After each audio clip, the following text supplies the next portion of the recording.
Welcome to our channel. Thank you for joining us. Please click on anything that helps this channel. Thank you. The tiger. Tiger, tiger, burning bright in the forests of the night, what immortal hand or eye could frame thy fearful symmetry? In what distant deeps or skies burned the fire of thine eyes? On what wings dare he aspire? What the hand dare seize thy fire? And what shoulder and what art could twist the sinews of thy heart? And when thy heart began to beat, what dread hand formed thy dread feet? What the hammer, what the chain? In what furnace was thy brain? What the anvil, what dread grasp dare its deadly terrors clasp? When the stars threw down their spears and watered heaven with their tears, did he smile his work to see? Did he who made the lamb make thee? Tiger, tiger, burning bright in the forests of the night, what immortal hand or eye did frame thy fearful symmetry? By William Blake. Introduction. On returning to England after a prolonged residence in India, one is struck, and I am sure all Anglo-Indians will bear me out in this, with the abysmal ignorance of the average Englishman upon everything concerning our vast Indian possessions and dependencies. Our Indian empire is unique, no other European power can boast of anything at all comparable with it. Yet so far from being a subject for enthusiastic pride and for careful study, it is almost ignored. The British people, to take them in the bulk, are not only ignorant, but apathetic. This cold indifference was even more noticeable some 20 years ago than now. The modern Englishman has fallen into the rather lazy habit of extracting most of his information from novels. A brilliant romance will attract attention where works of great labor and research fail to achieve a remunerative sale. The modern novelist has a great power and a great responsibility, not to the historians or the compilers of blue books, but to Rudyard Kipling, the poet and novelist. The growing public interest in India is due. He has heard the East a-calling, and has made his countrymen hear the seductive voice too. I, with all Englishmen who have lived in India, cherish the hope that the vast land, with its teeming peoples, its mystic religions, its wonderful resources, and its rich variety of animal and vegetable life, will in time be better known to the people who are responsible for its government and welfare. For, without accurate knowledge, both legislation and philanthropy are often more mischievous than beneficial. I therefore make no apology for setting forth in the briefest manner possible some general information compiled from authentic sources respecting British India in an appendix. My main purpose in writing this little book was to place in a permanent form a description of my wonderful preservation from death in a chance encounter with a royal Bengal tiger. My life had been adventurous up to that time. I had shot big game of various kinds. But this episode, so marvelous in itself, so important in its influence upon my afterlife and character, marks the close of my career as a hunter of big game. A contributory reason of much importance for the present publication of this volume is the hope that the profits derived from its circulation may augment the fund being raised for the erection and furnishing of suitable buildings at Hampstead as the headquarters of the 1st Cadet Battalion, the Royal Fusiliers, City of London Regiment. The raising of such a battalion has the cordial approval of Field Marshal Earl Roberts, Commander-in-Chief, Field Marshal Viscount Wolseley, late Commander-in-Chief, and other high military authorities, and the author, having been appointed its Lieutenant Colonel in command, is anxious that this work may attain a circulation that will secure a good proportion of the sinews of war. If in this way Captain Pen is enabled to render a friendly hand to Captain Sword, the public interest will be the ultimate gainer. Chapter 1. The incident I am about to relate took place on the 28th January in the year 1871 at Palaspye, Midnapore. Midnapore is one of the largest and most important districts of Bengal. The town and station is 70 miles west of Calcutta. Its largest river, the Kosi, is 240 miles in length and discharges itself into the Hooghly. The Hooghly River is formed by the junction of the Bhagirathi and Telingi, two branches of the Ganges. It runs south to Calcutta, southwest to Diamond Harbour, east and southwest into the sea at Solga Roadstead by an estuary 15 miles wide. In its windings it reaches a length of 160 miles. It receives the Damoda, 350 miles long, Dalkissa, 170 miles, and the Kosi, 240 miles. It was formerly navigable for a line of battleship as far up as Chandernagor, a French town, 20 miles north of Calcutta. Now vessels, drawing more than 17 feet, are not safe in passing from Calcutta to the sea by reason of the shoals, amongst the largest of which is that known as the James and Mary Jahazmara, ship struck. Calcutta is the capital of British India and is built on the left or eastern bank of the Hooghly River. It is the seat of the imperial government, is a place of great trade, and has a mint, a cathedral, a governor's house, a fortress, town hall, great hospitals, schools and colleges, a botanical garden, customs office, high court, and public monuments of Sir David Tony, Warren Hastings, and others. Calcutta was the first concession to the British in that part of India. When they obtained it, it was only a miserable village known as Kalighat, of which some believe its present name is a corruption. It is about 80 miles from the Bay of Bengal. On the 18th June, 1756, it was taken by Siraj-ud-Dowlah. Messrs. Drake and Minchin succeeded in making their escape with the women and children. Mr. Holwell held out for 48 hours longer, and he, with 146 other Englishmen, were imprisoned in a small guard room, 18 feet high, 18 feet wide, and 14 feet deep. On the following morning only 23 issued forth alive. The guard room was thenceforward known as the Black Hole of Calcutta. Chapter 2. I had been out shooting all the morning and was wending my way back in a leisurely manner when, about a couple of miles from my quarters, I came across a native squatting on the river bank and calmly smoking his hookah. The native pipe and apparatus for smoking the common hookah consists of a coir nut shell containing water, in which an upright reed, or wooden pipe, ornamented or otherwise, and about 12 inches long, is fixed to support the tobacco holder and lighted charcoal. The perpendicular tube is grasped by the smoker, who draws the tobacco smoke through the water by means of a second reed or hole in the shell. On seeing me with my gun, the native asked me if I would shoot a tiger, which he said was couched in a mulberry field about a mile distant. A little way from the field a whole crowd of natives were assembled. As it happened, I was only armed with gin old fowling piece, a capital weapon for shooting birds, but of course of little use against such a formidable animal as a tiger.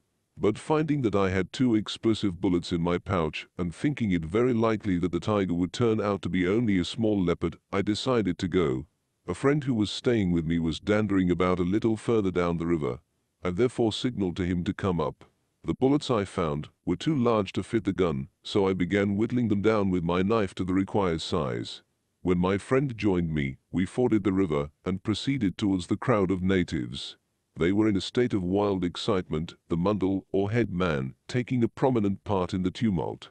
The rivers in the east, I may mention, have a harmless and peaceful appearance in the dry season, but when the rains set in they are raging torrents, overflowing the banks, and sweeping everything before them.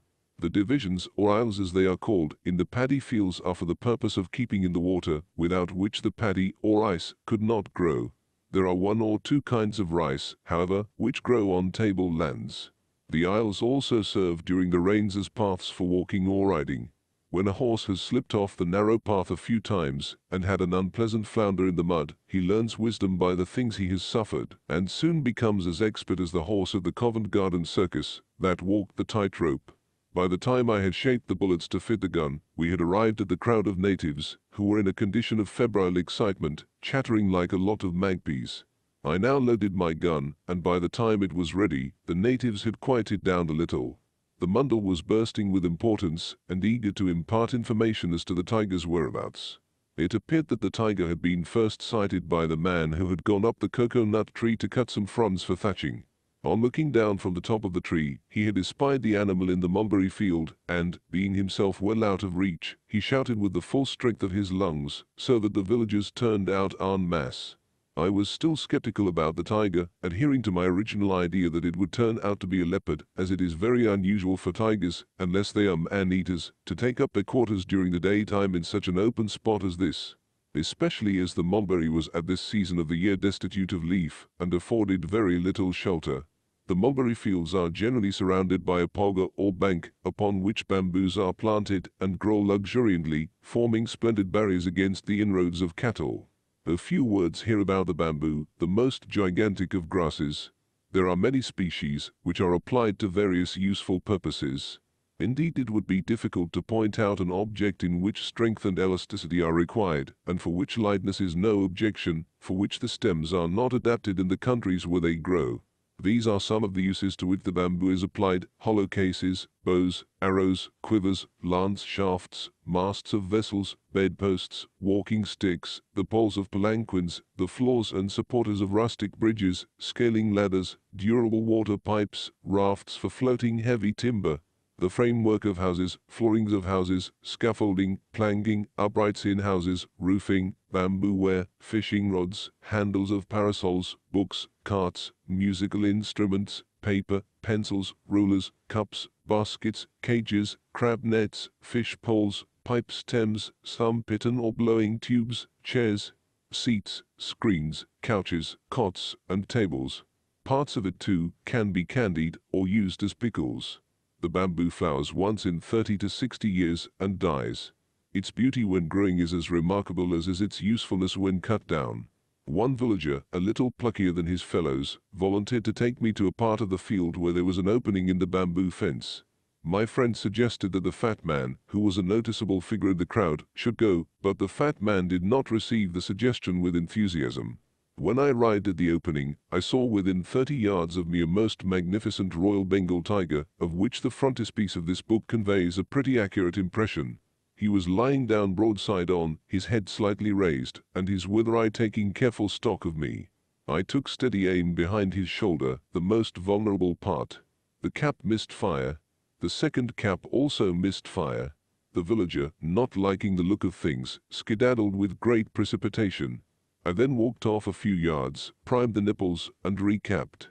During these operations my friend was doing his utmost to dissuade me from going up again. But the opportunity was too good and too rare to be lost. I was afraid that if I sent for another gun, the tiger might take it into his head to slope. All being now ready, I walked up again, my prudent friend going in the opposite direction. The tiger had not budged an inch. I took steady aim at the same spot, just behind the shoulder, and fired. Instantly the tiger was on his hind legs, and uttered a terrific roar. My friend and the natives, without waiting to see the result, bolted in all directions. The tiger came to the charge. Contrary to popular belief, tigers do not spring, they charge down, and when close to their prey rear up on their hind legs.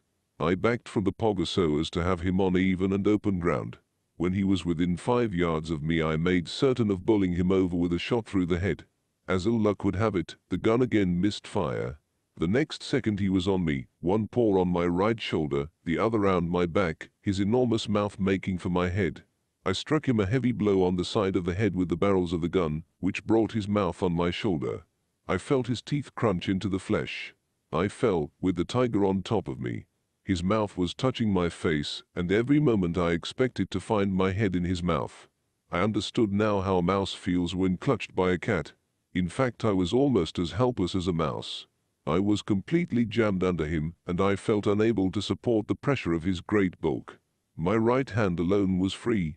I seized him by the scruff of the neck and struggled desperately to work from under him, intending to get my gun and try another shot. But before I had succeeded in improving my position much, the tiger got up and was going away. I rose also and found my left arm was hanging helpless. Now the tiger turned very suddenly, and it looked as if he was going to renew the attack. I still had a kick left in me, and was fully determined to make a hard fight for it.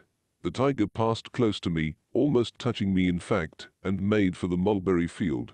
At that instant I caught sight of my friend trying to get on a small mound at the foot of a cocoa-nut tree.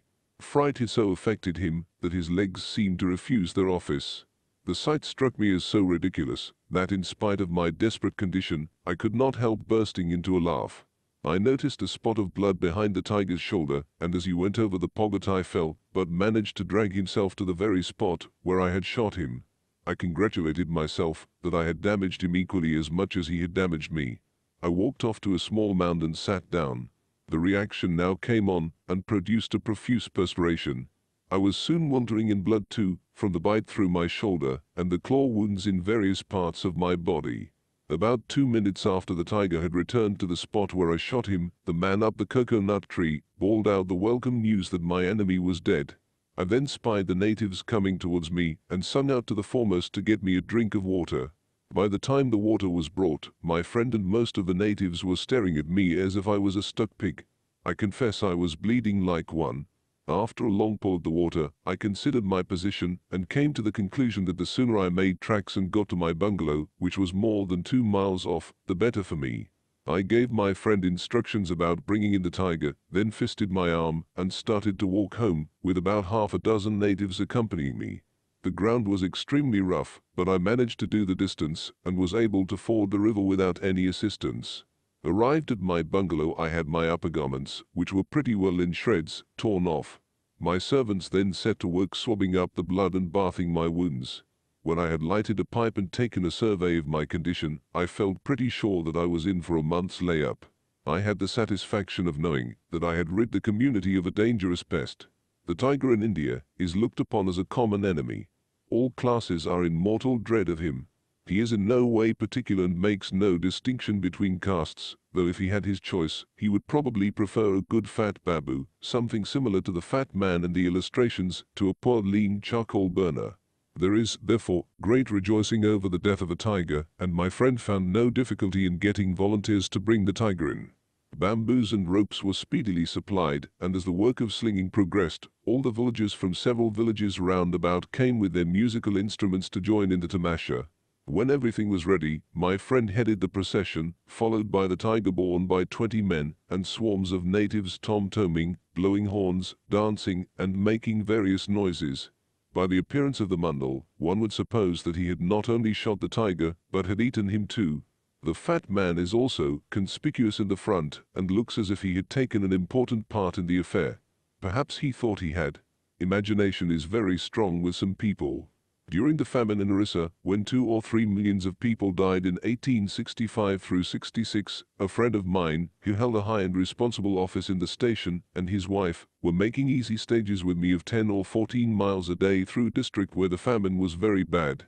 My friend and I rode on horseback, and the lady in a tonjan carried by bearers.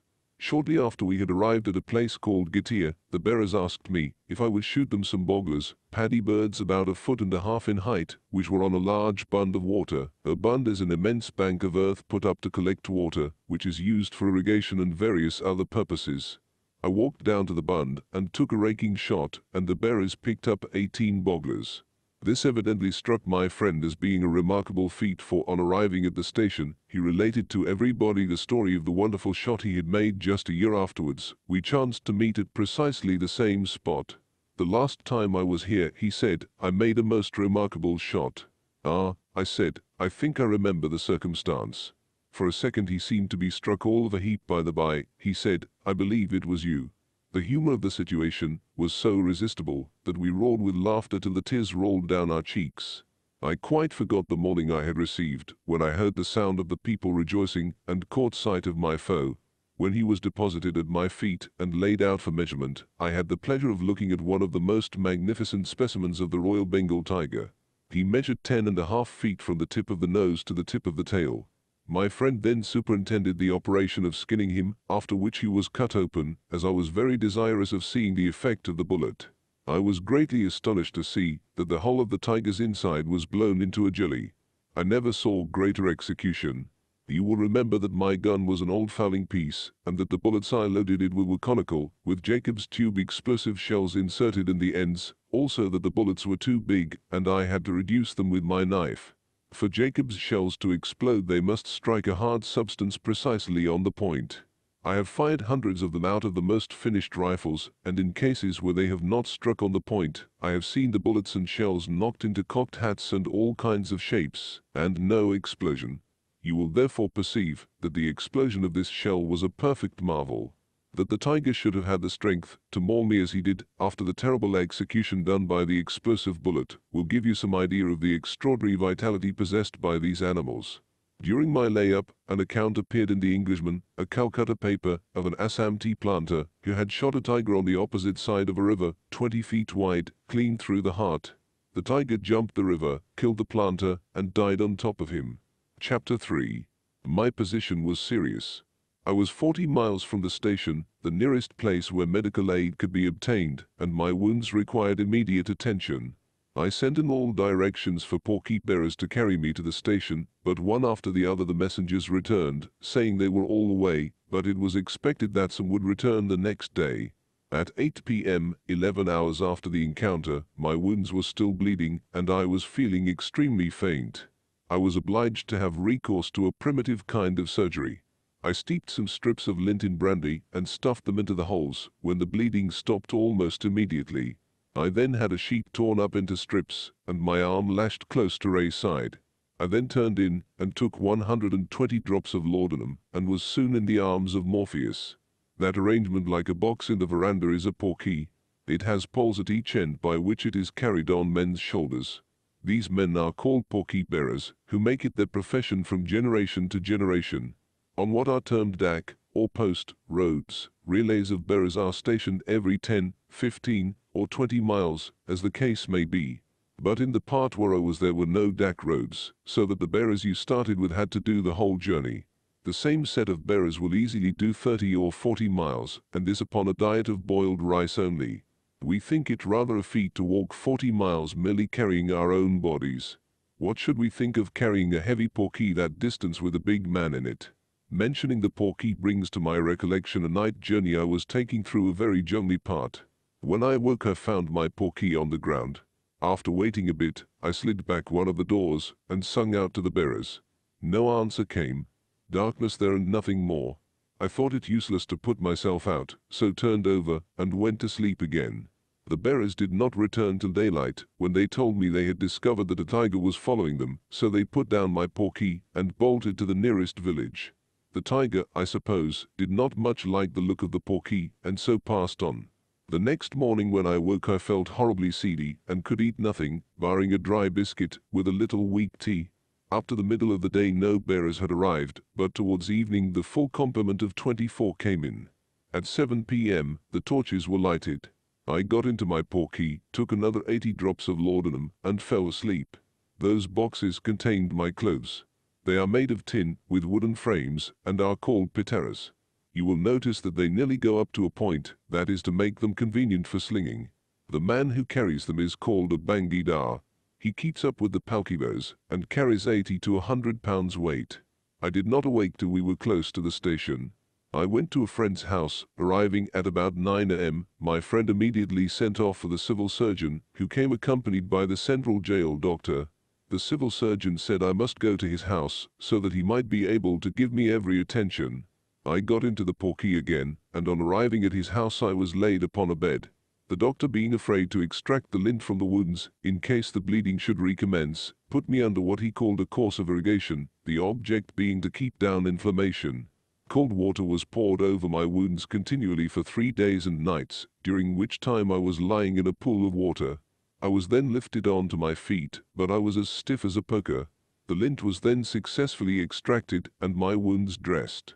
From that time I became as if I were paralyzed, not having the power to move any portion of my body, with the exception of my right arm. Hectic fever also set in, and my wounds suppurated extensively, but for some few days I was able to go through the performance of being lifted out of bed morning and evening, to have my wounds dressed. In about 10 days' time I complained of great pain across the lower part of my back, which increased day by day. The doctor probed the affected part, but without any result. But it soon became evident that an immense abscess was forming, supposed to be from an internal bruise received in the fall when the tiger came over on top of me. Bed sores began to appear in various places on my back. Several sinuses also formed at the wounds. The water bed was procured, but too late for the bedsores. I was getting worse daily and could no longer be lifted out of bed. The doctors pronounced that in spite of my splendid constitution, it would be impossible for me to pull through. The abscess increased rapidly and extended all down my right leg to my toes until the skin became as tight as a drum and appeared ready to burst. I could only lie in the one position on my back, and the pain I suffered from the abscess was beyond all description. I can only liken it to an immense hawser half eaten into me. I begged the doctors to lance the great abscess. They had several consultations, but were afraid that if they did so the air would get in and cause it to mortify. 6 weeks had now elapsed, and the doctor's wife being unwell, he decided to take her to Darjeeling. I was then left in the charge of the central jail doctor and the assistant civil surgeon. 2 or 3 days after the doctor had left, the judge of the station dropped in to see me. Finding me all alone and very low, he asked me if I would go to his house, which was about 2 miles distant. I gladly accepted his invitation, provided he could manage to get me there. He then measured the bedstead and found that it would just go through the door, so he went and prepared a room and came back with several bearers and 2 stout bamboos. My bedstead, with me on it, was then carried into the compound. The bamboos were passed under it, and I was hoisted on to the bearer's shoulders.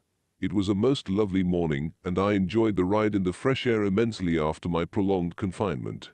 This is about the prettiest station in India, and on this occasion, as we slowly proceeded up avenue after avenue, it appeared to me extremely charming. The room prepared for me was about 30 feet by 20, with 3 large windows down to the ground, looking on to a large garden full of magnificent flowers. But even under these happier conditions I did not improve. One night soon after my arrival, when I was about at my very worst, I awoke in intense pain. I felt as if all my wounds and bedses were being punctured with red-hot needles. I called out to my servant, asking him to bring a light to see what was up. He lifted up the mosquito curtains and found the bed swarming with little red ants of a most rapacious kind. He set to work vigorously to brush them out, when the candle came in contact with the curtains, and in a second they were in a blaze. Fortunately, my servant was equal to the occasion. He frantically tore them down, and so preserved me from being considerably burned. It seemed as if fate was not yet tired of persecuting me. This peril of death by fire was rather a trial coming on top of my other sufferings. To guard against another attack from the red ants, I had the legs of the bedstead placed in brass bowls of water. That apparatus over the bed is a punka. There is a rope attached to it, and it is pulled by what is termed a punkawalla, and creates a splendid current of air, without which we could not exist in the hot weather. Shortly after this the doctor returned from Darjeeling. I took upon myself to tell him that he must lance the abscess, no matter what the result might be, as I could not bear the pain any longer. The 3 doctors then had a consultation, and the next morning I was put under chloroform, and the operation performed. When I recovered consciousness, the hole was plugged up, and I was told they had drawn off 3½ soup plates of matter. The next morning the doctor was round to see me early. He fully expected to find that I had slipped my moorings in the night. He was peering at me over the head of the bed when he was electrified by hearing me call out Choto Hazari Lao. In India it is customary to take tea and toast when we get up, which is called Choto Hazari, early or small breakfast. For 3 weeks a soup plate of matter was drawn off night and morning from the abscess. The discharge then turned into an oily stuff, and it was only then that I was considered out of danger, so that up to that time my life hung by a thread. I now began gradually to recuperate, but after another 2 months I was still in the same paralyzed state. My feet were quite turned up, and it was predicted that if I recovered I should be a cripple. To relieve the intolerable lassitude and tedium that I suffered from, I amused myself with carpentry. I got a carpenter to help me, and made a reading apparatus to fix on my bedstead. I then made an invalid couch, that is, I planned it in my head, and marked out every piece of wood for the guidance of the carpenter. The couch turned into almost everything, even to a most luxurious armchair. By the time it was finished, I had sufficiently recovered to be carried out on it into the compound. I then made a table to draw over the couch, which enabled me to write, and lastly I made a crutch. I was still almost helpless. I was propped onto my feet, with the crutch under my right arm, and though at first I had no more power to put one foot before another than a baby, by dint of persevering day after day the feat was at length accomplished. I made such rapid progress that a walking stick soon took the place of the crutch. As soon as I had sufficiently recovered to take the journey to Calcutta, it was decided that I should go home, as the wounds did not show any disposition to heal. My passage was accordingly taken in a steamer going through the Suez Canal. On arriving at Calcutta, Sir Joseph Ferrer examined me and gave me some good advice. The voyage home extended over 2 months, and by the time I arrived at Holyhead my wounds had just healed. I took up my quarters in the north of Ireland on the coast, and as I had benefited so much by the voyage, I thought it advisable to go in for yachting and fishing. I could not have done better, for in a few months I could rough it with the hardiest native in that part. I was obliged to take from 60 to 80 drops of laudanum every night for 6 months. The dose was then reduced to 30 drops for about a week before it was discontinued altogether. Up to the time of being mauled, though I had had many hairbreadth escapes and several heavy chastisements, I was more irreligious than any heathen. But that night, when weak with loss of blood, I took that big dose of laudanum and turned in. I had a hazy impression that my Saviour was close to me. It was the commencement of my conversion, and throughout my illness I had the privilege of being visited daily by the American Baptist and the Church of England missionaries, from whom I derived great comfort. Had I continued without Christ, I could not have borne the terrible pain. Night all to night, when suffering intensely, I called upon him until I was relieved. Words fail me to describe the extraordinary kindness and attention I received from the 3 doctors, the judge, and his wife, also from several of the officials of the station. By the grace of God and their kindness I was restored to health and strength. I can only give expression to my feelings of gratitude by saying that I would readily undergo a similar mauling and terrible sufferings to experience the same blessings, and that I owe a debt I can never hope to repay. Appendix. Historical sketch of British India. When the British first set foot in India, the foundations of the old Mughal Empire were crumbling away. Wars of conquest had devastated the land. Robber chiefs had made a practice of invading the territories of their peaceful neighbors, carrying desolation with them.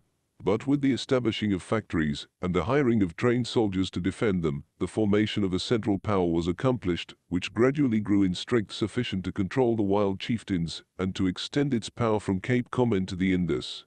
The British administration in India has been that of a purely military government, and its entire policy has been conformed to military necessities. Only since the middle of the 19th century has the state of the country permitted its rulers to throw the energy of the government into the path of peaceful development of its natural resources. In the year 1664, a British force first came in contact with the natives of India. Shivaji attacked and plundered Surat. On this occasion Sir George Oxenden won the admiration of Aurangzeb by an extraordinary display of courage. Since then wars have been almost incessant, and many a name has become illustrious. Since the conquest of the Punjab by Lord Dalhousie in 1849 and of Pegu in 1852, the boundaries of the British Empire in India, excluding Aden and the Straits settlements, have been the Suliman Range, the Karakoram, the watershed of the Himalaya, Nepal, and Bhutan on the north, the sea on the west and south, and the line marked by known natural features, stretching from the Yoma Range irregularly in a southeast direction through Burma to the 10th parallel of latitude. Roughly, British India may be said to be included within latitude 8 degrees and 37 degrees north, and long 66 degrees 44 minutes and 99 degrees 30 minutes east, involving 11,260 miles by external boundary. From Tenasserim by the Himalaya to Cape Mons in Sindh, the land frontier is 4,680 miles, while the coastline from the Straits settlements to Karachi is 6,580. The length of India from the Indus to Cape Comorin, on the meridian of 75 degrees, is 1,900 miles. The extreme breadth is 1,800 miles, on the parallel of 28 degrees. The whole peninsula contains an area of about 1,557,000 square miles, and a population of 240 millions, or 154 to the mile. All this immense population is, with the exception of small territories held by Portugal and France, governed by Great Britain. British India is administered, chiefly directly, by British officials under Viceroy and Governor-General, but to some extent indirectly through feudatory native chiefs, guided by British officers. British India, as it stood in the middle of the 19th century, was won by the East India Company, which had been established in 1599. The beginnings of this colossal trading corporation were small. In the year 1636 Mr. Borton, a ship's surgeon, obtained the privilege of planting factories in Bengal. The Presidency of Madras was constituted in 1639, the Presidency of Bombay in 1662, and the Presidency of Bengal in 1682. In 1773 the Governor of Bengal was made Governor-General of India, with certain powers, chiefly political and financial, over the other two. In 1784 a Board of Control was created in Britain, composed of the King of Great Britain's ministers, who, in that capacity, bore the title of Commissioners for the Affairs of India, and this system continued until the year 1858, when British India was brought under the direct control of the Crown. During that interval, however, the Home Government of India had consisted of a board of 18 members, and was called the Directors of the East India Company, and the President of the Board of Control. The directors had nearly all the patronages to appointments in their hands, except the higher offices and commands which were made in communication with the ministry, who likewise originated and controlled all questions of peace and war. They also possessed the power of reversing the acts of the East India Company and the Government of India, and of sending out instructions on special matters to the Governor-General without consulting the directors. Between the first formation of an English East Indian Company and the year 1858 the following were the chief historical events. In 1664 the French East India Company was formed. Their capital was built at Pondicherry in 1674. In 1667 the first mention of tea occurs in the company's records. In a dispatch to their agent at Bantam of 24th of January, he is ordered to send home 100 pounds of tea, the best he can get. In 1667 the charter was renewed, and fresh authority was granted to establish a mint at Bombay. In 1681 Sir Joseph Child published a treatise in which it appears that the company then had 556 partners, 36 ships of from 100 to 775 tons, and that the customs duties on the trade amounted to between £60,000 and £70,000 a year. In 1686 Sir Joseph Child's attempt to acquire territorial empire in India proved abortive. In 1693 a fresh charter was granted. In 1698 a new company was formed. In 1702 the companies were amalgamated under the title of the United Company of Merchants of England trading to the East Indies. In 1698 the company acquired a grant from a grandson of Aurangzeb of Calcutta and 2 adjoining villages, with leave to exercise judiciary powers over the inhabitants and erect fortifications. These were given the name of Fort William. Now we come to an event which shines out like a beacon light in the history of British India. In 1757 Clive fought the Battle of Plassey. With only 1,000 European troops, 2,000 sepoys, and 8 field pieces, he completely defeated the army of Siraj-ud-Dowlah, consisting of 50,000 foot, 18,000 horse, and 50 heavy cannon. By this victory Bengal, Bihar, and Orissa were thrown into British hands. The Great East India Company continued to thrive and grow in power till its dissolution in 1858, when all its rights passed to the British government. In its wars of conquest the company had been almost continuously successful. A severe reverse was sustained, however, in Afghanistan in 1841, when many thousands of soldiers perished in the retreat. But their severest trial occurred in 1857 through 58, in which years the native army revolted, and many of the native races, both Hindu and Mohammedan, rebelled. In 1857 the number of British soldiers in India had been allowed to fall very low, and it was supposed that the disaffected soldiery of the Bengal army took that opportunity to mutiny. Various causes have been suggested to account for that disaffection, but there is a general impression that our defeats in Afghanistan had made the native troops think slightingly of British power and prowess. Undoubtedly a great change had been taking place in the temper of a naturally arrogant Oriental race, who respect, almost worship, might, by introducing amongst them rules and regulations suitable only for an army drawn from natives in an advanced state of civilization. The contest for supremacy was severe and long continued. In May 1857 there were in India European soldiers 45,000, native 244,000, semi-military police 80,000. About 250,000 native soldiery were arrayed against the British power in 1857.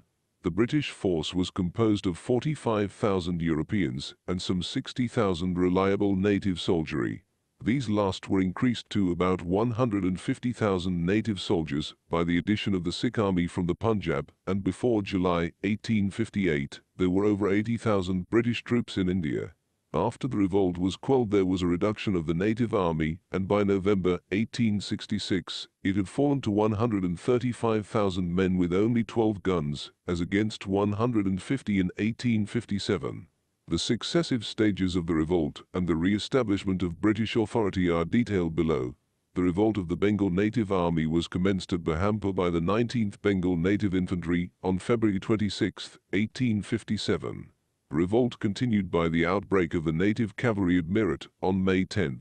The Delhi massacre occurred on May 11. The Shah Jahanpur massacre took place on May 31. On June 5, the mutiny broke out at Jhansi. The massacre occurred on the 8th June. The massacre of the Fatehgarh fugitives at Cawnpur was on June 12. Many other massacres took place at Cawnpur by Nana Sahib on June 27. On July 15, the women and children were murdered at Cawnpur by the orders of Nana Sahib. The capture of Delhi took place on September 20, Brigadier General Nicholson, who led the assault, being killed. On September 25 the columns under Generals Outram and Havelock relieved the besieged residence and garrison in Lucknow. On November 17, Sir Colin Campbell, acting in conjunction with the garrison, defeated the rebels and effected the second relief of Lucknow. By the 22nd the whole garrison had left the residency without the loss of a single man. Before the end of the month he had also relieved Cawnpur and severely defeated the Gwalior contingent. Sir Colin Campbell now turned his attention to the conquest of the entire city of Lucknow. This was not accomplished until March 19, 1858. The conquest of Lucknow was practically the close of the mutiny, but the war still lingered on in central India. The operations were carried on by Sir Hugh Rose. Early in the year he retook Gwalior and restored Scindia. With the death of the heroic Rani of Jhansi, who was killed in battle, the campaign came to an end. Tansha Topi, Nana Sahib's lieutenant, was captured in April 1859 and hanged. The old king of Delhi was sent a prisoner to Rangoon. On May 1, 1859, the end of the mutiny was celebrated in England by public thanksgiving and rejoicings. The government of the East Indies was transferred to the British Crown on September 1, 1858, and on November 1 it was proclaimed throughout India that its government had been transferred from the East India Company to the British sovereign. The Bengal Native Army was reorganized on November 9, 1859. On the 20th August, 1860, the Indian and British armies were amalgamated. The governor was raised to the rank of viceroy. The Supreme Courts of Calcutta, Madras and Bombay were amalgamated with the courts of the Sadr Adalat of the three presidencies, and the united body was designated the High Court of Judicature. The native soldiers were reduced in number as the organization of the semi-military policy progressed. Many reforms were brought about by successive governments. The Indian Civil Service and the British Army were both thrown open to competition. Patronage gave place to competitive examinations. The India as we know it today dates from the suppression of the mutiny. The Aborigines of India race language. There are large nations and innumerable smaller nations scattered all over India, whose origin and date of arrival in the country is wholly unknown. It may be pretty safely assumed, however, that the bulk of these immigrants came from regions beyond the Himalayas on the north, at various times, ranging between 3,000 and 1,000 years before the Christian era. The small bodies in the northwest corner of the peninsula appear to be of Western origin, coming in all probability from ancient Babylonia. There are people in the southern parts of the peninsula of India and Malacca with marked Negro features. These may also be found in the archipelago islands. There are traces of them also in the valleys of northern India. This suggests the idea that there had once been a great Negro wave setting to the east. The great bulk of the settlers in India, laborers, farmers, foresters, shepherds, milkmen, artificers, and professional classes, seem to have come from the northwest, by way of Kabul and Kandahar, down the valleys of the Indus, of the Ganges and Brahmaputra, and to have streamed through the gaps in the Himalayas, and from the practice rigidly followed of living apart in castes, who neither eat together nor intermarry. Each of the immigrant Hindu tribes and races are now as distinctly marked in their isolation as on the day of their first appearance. Even the Mohammedans, who have less of such strict caste habits, although they also to a considerable extent follow the ancient custom of marrying only amongst their own people, are still readily distinguished: tall, powerful, fair men of the Afghans, fair robust Moguls from Tartary, fair slender Noites from southern Persia, the darker men of Arab origin, and the powerful, large-framed traders, known in the south as Lab. All these, amongst the Hindus, Brahmins, Kshatris, Vaisyas, and Sudras, and amongst the Mohammedans, Sides, Sheikhs, Moguls, and Pathans, are in great nations. But, throughout all India, in hamlets, in forests and the plains, in towns, in mountain valleys, and on the mountains, are innumerable smaller bodies or tribes, with forms and habits, and following pursuits, quite distinct from each other. There is no doubt, however, that the languages show two great divisions, Aryan and Turanian. Mr. Hodgson asserts that of 7 of the southern tongues, 5 belong to the cultivated class, namely Tamil, Malayalam, Telugu, Karnataka, Tulava, and 2 belong to the uncultivated class, namely Kurji and Tadava.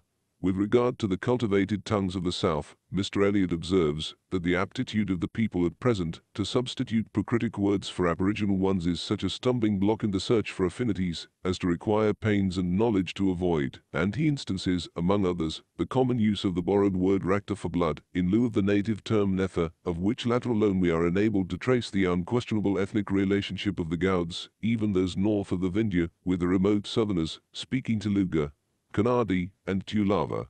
The Himalayan languages form an exception to this assumed general prevalence of the Tamulian type of speech. On the subject of the local limits and mutual influence at the present day of the cultivated languages of the South upon each other, Mr. Eliot remarks that all the southern dialects become considerably intermixed as they approach each other's limits. Thus, the three words for egg used indifferently by the people speaking Canarese, mat, teti, and gada, are evidently obtained, the first term from the Timulian, matter, the last from the Telugu, gada. This intermixture, which is of ordinary occurrence in all cognate tongues, is here promoted specially by extensive colonization of different races, as of the Telugus into southern India under the Bijanaga dynasty, where they still exist as distinct communities, and of the followers of Ramanuja Acharya into Mysore, where they are still to be seen as a separate class, speaking Tamil in their families, and Karnataka in public. The Reddis also, an enterprising race of agriculturists, have migrated from their original seats near Rajahmundry over the whole of southern India and even into the Maharashtra country, where they are considered the most thriving ryots and are met with as far north as Pune. The pagan population of India is divided into two great classes, namely, the Aryan, or immigrant, and the Timulian, or aboriginal. The Timulian race, confined to India and never distinguished by mental culture, offers a humbler subject for study than the Aryan. But as the moral and physical condition of many of the scattered members of the Timulian body is still nearly as little known as is the assumed primitive entirety of that body, this subject has two parts, each of which is of interest to the philosopher and the statesman. The Timulians are now, for the most part, British subjects. They are counted by millions, extending from the snows to Cape Comorin, and they are as much superior to the Aryan Hindus in freedom from disqualifying prejudices as they are inferior to them in knowledge. In every extensive jungly or hilly tracts throughout India, there exists hundreds of thousands of human beings in a state not materially different from that of the Germans described by Tacitus. These primitive races are the ancient heritors of the whole soil, from all the rich and open parts of which they were expelled by the Hindus. It is a worthy object to ascertain when and under what circumstances this dispersion of the ancient owners of the soil took place, at least to demonstrate the fact, and to bring again together the dissevered fragments of the body, by means of careful comparison of the languages, physical attributes, creed and customs of the several assumed parts. It is another object, not less interesting, to exhibit the positive condition, moral and material, of each of these societies, at once so improvable and so needful of improvement, and whose archaic status. Polity and ideas offer such instructive pictures of the course of human progression. The unity of the Aryan race has been demonstrated chiefly through lingual means, and much has been done of late years similarly to demonstrate the unity of the Timulian race. But this is difficult, for there is an immense number of spoken tongues among the Timulians, whereof have already been ascertained not less than 28 in the limited sphere of Mr. Hodgson's inquiries, and all these, though now so different as to be mutually unintelligible to the people who use them, require to be investigated and criticized. The long and perfect dispersion and insulation of the several members of the Timulian body have led to an extremity of lingual diverseness which, as contrasted with the similarity of their creed and customs, is the enigma of their race. In Hindu and Urdu, though the structure is the same, vocables make a difference which is broad and clear, owing to the evidently foreign elements of the diversity. Not so, however, in the Timulian tongues, in which there is very little of foreign element. All is homogeneousness in the vocables, and from its sameness of kind is less open to distinct separability. A summary comparative vocabulary was framed some years back by the Reverend Mr. Brown, and it has been extensively filled up with the dialects of the mountains around Assam.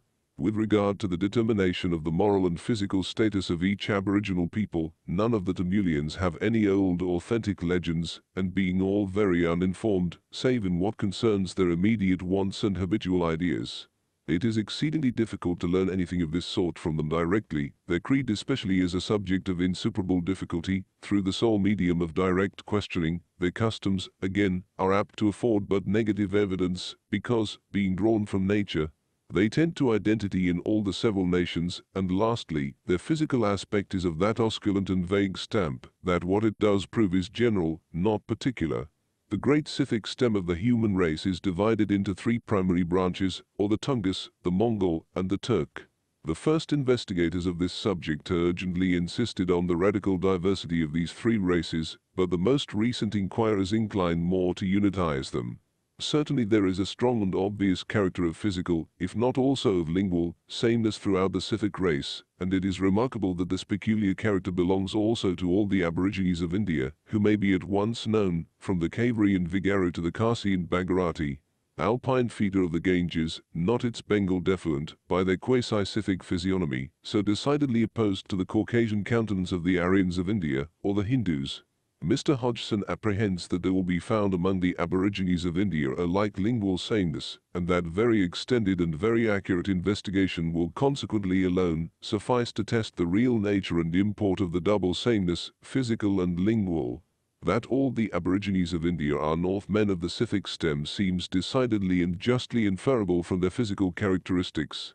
But, inasmuch as that prodigious stem is everywhere found beyond the whole northern and eastern boundary of India, not merely from Attock to the Brahmaputra, where these rivers cut through the Himalaya, but from that point of the latter river all the way to the sea, and inasmuch as there are familiar ghats or passes over the Himalaya throughout its course along the entire confines of India from Kashmir to the Brahmacand, it follows of necessity that very careful and ample investigation will alone enable us to decide upon the questions whether they owe their confessed Scythic physiognomy to the Tungus, the Mongol, or the Turk branch of the Tartars or Scythians, and whether they immigrated from beyond the Himalaya, the hive of all nations, at one period, and at one point, or at several periods, and as many points. Between Gilgit and Chittagong there are 100 passes over the Himalaya, and its southeastern continuation to the Bengal Bay, while from the time of passage there are ages upon ages before the dawn of legend and of chronicle. Mr. Hodgson inclines to the opinion that the Aborigines of the sub-Himalayas, as far east as the Dansiri of Assam, belong to the Tibetan stock, and east of that river to the Chinese stock, except the Geras and other tribes occupying that portion of the hills lying between Assam and Sylhet, and that the Aborigines of the Taurian forests skirting the entire sub-Himalayas, inclusive of the greater part of the marginal circuit of the Assam Valley, belong, like those last mentioned, to the Tamulian stock of Aborigines of the plains of India generally. But what is this Tamulian stock? What the Tibetan? And what the Chinese? And to which of the three grand and well-known branches of the Scythic tree, the Tungus, Mongol, and Turk, do the Tamulians, the Tibetans, and the Chinese belong? Of the Aborigines of central India, of 7 of whose languages, the 3 first came from Chibosa, where they were prepared by Colonel Owsley's assistant, Captain Horton, the 4th and 5th direct from Colonel Owsley himself at Chotanagpur, the 6th from Borgalpur, prepared by the Reverend Mr. Herder, and the 7th from Jabalpur, where Colonel Sleeman's principal assistant drew it up. The affinities of the tongues are very striking, so much so that the first 5 may be safely denominated dialects of the great Kol language. And through the Urayan speech we trace without difficulty the further connection of the language of the Kols with that of the hillmen of the Rajmahal and Borgalpur ranges. Nor are there wanting obvious links between the several tongues above enumerated, all which may be classed under the head Kol, and that of the Gonds and the Vindhya, whose speech again has been lately shown by Mr. Eliot to have much resemblance both in vocables and structure to the cultivated tongues of the Deccan. Mr. Hodgson's hypothesis, in his essay on the Koch, Bodo, and Daimel, is that all the Tamulians have a common fountain of origin, like all the Aryans, and that the innumerable diversities of spoken language characterizing the former race are but the more or less superficial effects of their long and utter dispersion and segregation, owing to the savage tyranny of the latter race in days when the rights of conquest were synonymous with a license to destroy, spoil, and enslave. The Aryans, according to Chevalier Bunsen, who does not accept the ordinary calculation as to the age of the world, emigrated out of the country of the sources of the Oxus and Jazots, BC 11,000 to 10,000, and about BC 7,250 to 5,000, they separated into Celts, Armenians, Iranians, Greeks, Slavs, and Germans. According to Bunsen, the separation of the Aryans was prior to their leaving Sogd. The emigration from Sogd to Bactria after the separation took place BC 5000, consequently before the time of Menes. The immigration into the Hindus' country about BC 4000 and Zoroaster's reform in Bactria about the time of Menes or half a century later. The Aryan population of India descended into it about 3,000 years ago from the northwest as conquerors, and that they completely subdued all the open and cultivated parts of Hindustan, Bengal, and the most adjacent tracts of the Deccan as Telangana, Gujarat, and Maharashtra, or the Maharata country, but failed to extend their effective sway and colonization further south, are historical deductions, confirmed daily more and more by the results of ethnological research. We thus find an easy and natural explanation of the facts that in the Deccan, where the original tenants of the soil have been able to hold together in possession of it, the aboriginal languages exhibit a deal of integrity and refinement, whilst in the north, where the pristine population has been hunted into jungly and malarious recesses, the aboriginal tongues are broken into innumerable rude and shapeless fragments, but which may yet be brought together by large and careful induction. Of the history of the Aryans while residing in the Punjab, we must search the Vedas, which furnish much information regarding the origin and early state of the races who are now called Hindus. The people among whom the Vedas were composed had evidently passed the nomad stage. They had no money, their wealth consisted of cattle, horses, sheep, goats, and buffaloes, and the cow was the medium of barter. By the Rig Veda it is evident that the cow was then not reverenced, and that the race who composed these hymns were a cow-killing and beef-eating and spirit-drinking people. Cow-stealing was a great crime. We find mention in their hymns of cities of commerce, merchants, sailors, of weapons of wood and iron, of chariots, of heralds, travelers, and inns for their accommodation, and even of the vices of a primitive civilization. They had roads and ferries, bullock carts and wagons, they had carriages and war chariots drawn by horses, and the carriage was made of wood with brass wheels and iron rims and pillars. It had seats and awnings, was easy-going, and sometimes inlaid with gold. Iron and steel were in use, for there is mention of iron armor, of arrows tipped with steel, and Porus gave 30 pounds of steel to Alexander. They had a knowledge of the sea, had halls of justice and halls and chambers of sacrifice, but apparently no temples or images. Women held a high social position.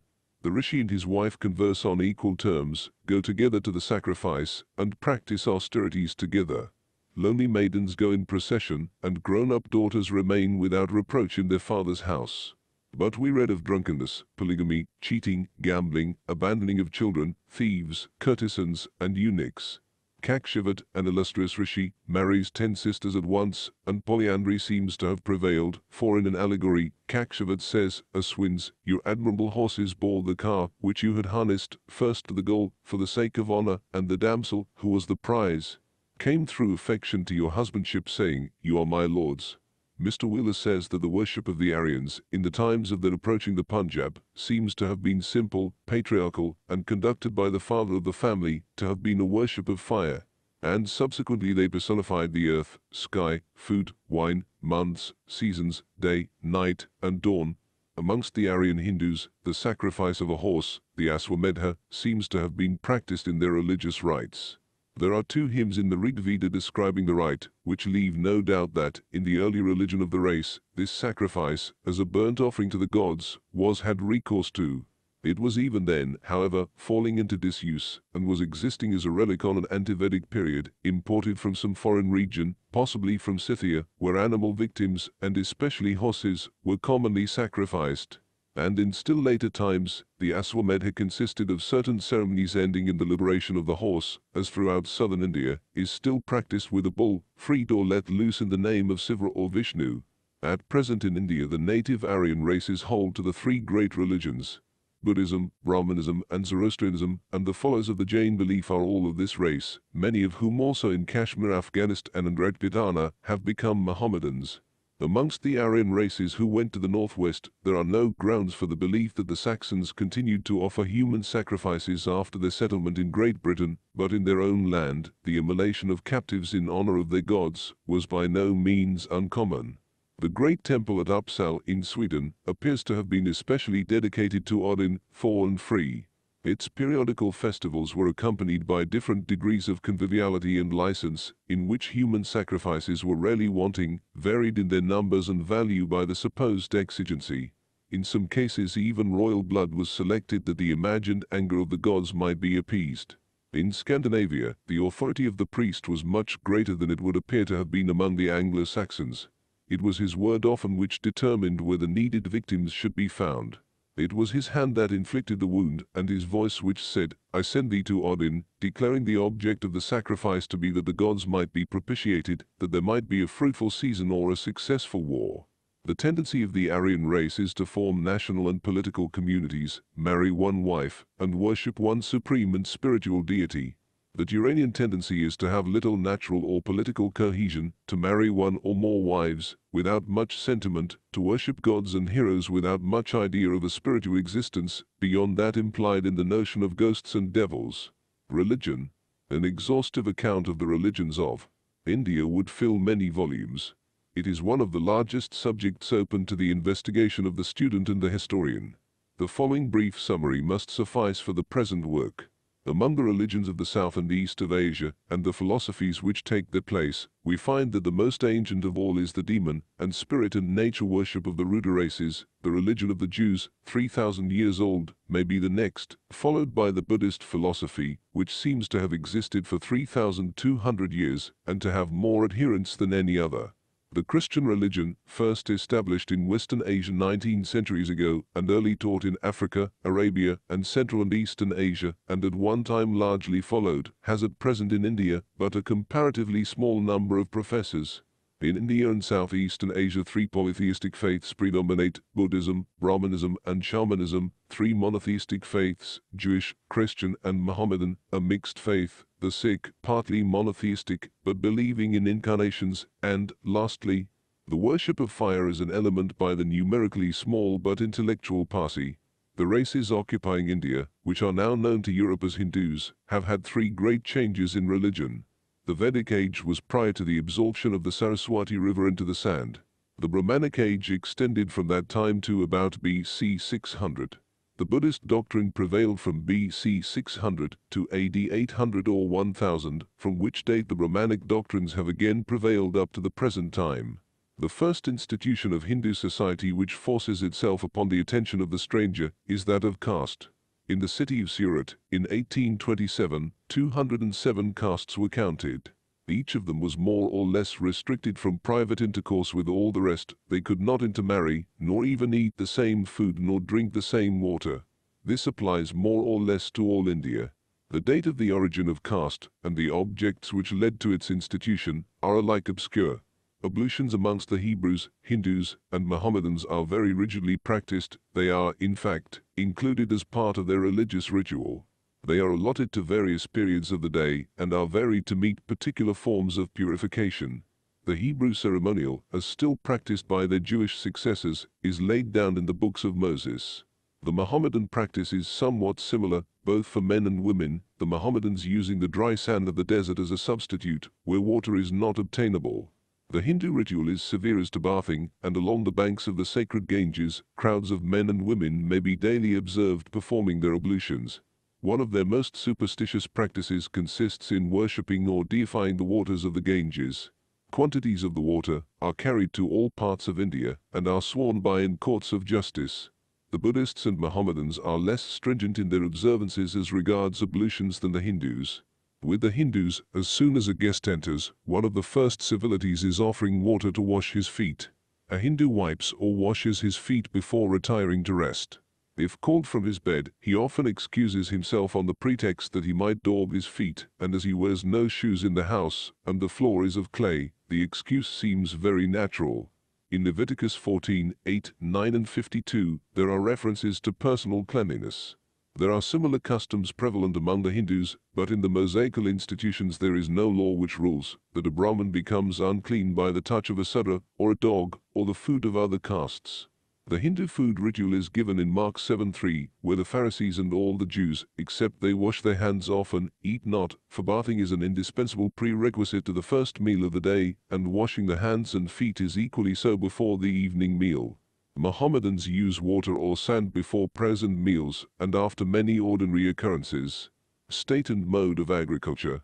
Agriculture in all countries, the chief branch of industry for the million, is in Southeastern Asia, almost the exclusive occupation of the people, and the great source of revenue to the respective governments, who are usually regarded as the proprietors of the soil, and sublet the lands to tenants or fuers in perpetuity, so long as the holder pays the established ground rent, or tax, or food duty.